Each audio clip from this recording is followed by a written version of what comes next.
मौलाना आजाद। क्या आपको मौलाना अबुल कलाम आजाद की ये खास बात पता है?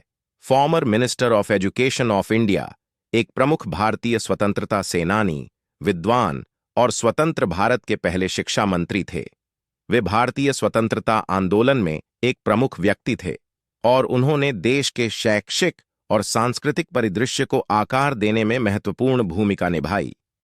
आजाद को धर्मनिरपेक्षता, सेक्युलरिज्म और सभी के लिए शिक्षा को बढ़ावा देने में उनके योगदान के लिए जाना जाता था।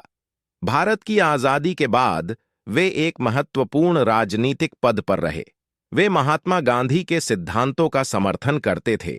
खिलाफत आंदोलन में उनकी महत्वपूर्ण भूमिका रही। मौलाना अबुल कलाम आजाद ने अपने जीवन में कई प्रभावशाली रचनाएं, इन्फ्लुएंशियल वर्क्स कीं, जिन्होंने अपने लेखन और भाषणों से कई लोगों को प्रेरित, इंस्पायर्ड किया।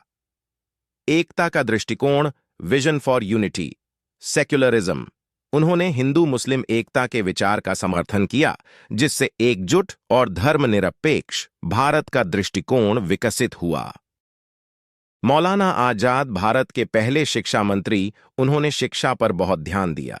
शिक्षा सुधार, आजाद ने एजुकेशन तक पहुंच बढ़ाने के उद्देश्य से विभिन्न सुधारों को लागू किया और सांस्कृतिक कल्चरल प्रमोशन, अंतर्राष्ट्रीय संबंधों में धर्मनिरपेक्षता को बढ़ावा, secularism promotion in international relations आदि।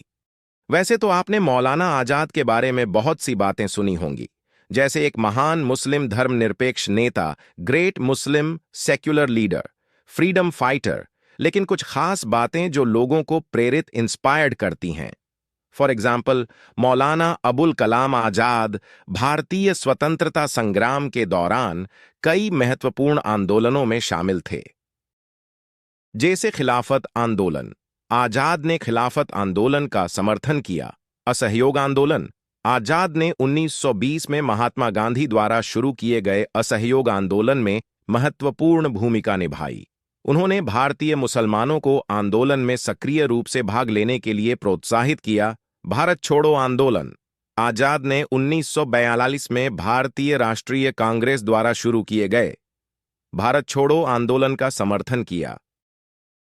आजाद द्वारा भारतीय स्वतंत्रता आंदोलन पर लिखा गया इंडिया विंस फ्रीडम 1959, गुबार ए खातिर, यादों की धूल, तज़किरा, संस्मरण, तर्जुमान अल कुरान, कुरान की व्याख्या, Al Hilal, the crescent, Al Balagh, the message, भाषण एवं संबोधन, स्पीचेज एंड एड्रेसेस, आजाद के लेखन और शिक्षा पर भाषण भारत में शिक्षकों और नीति निर्माताओं को प्रेरित करते हैं।